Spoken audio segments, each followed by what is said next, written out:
Azul Felon, welcome to your channel Berber History and Tradition. Today we pay tribute to a forgotten voice, a rare artist, a woman whose destiny was cut short too soon. A woman many discovered in silence, but whose words still resonate 30 years later. Zohra. Part 1. A Voice for the Forgotten. Zohra was a voice, a presence, a contained cry. In her songs, she spoke of abandoned women, domestic violence, forced marriages, stolen lives. She sang in Kabyle, but each word echoed across all borders.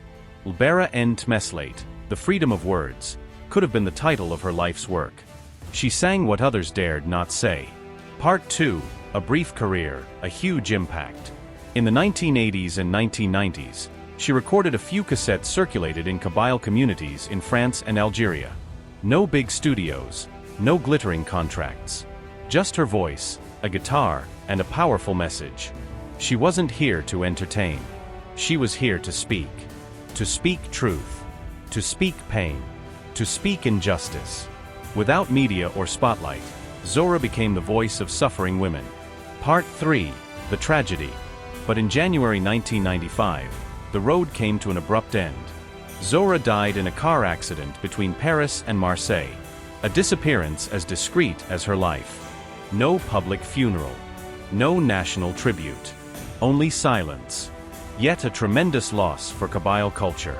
Part 4. A Legacy to Revive. Today, in 2025, few know her name. Her recordings are rare, nearly lost. But in some families, in the memories of anonymous women, she still lives. Her voice lingers. Her memory breathes. And we must bring her legacy back to life. Conclusion.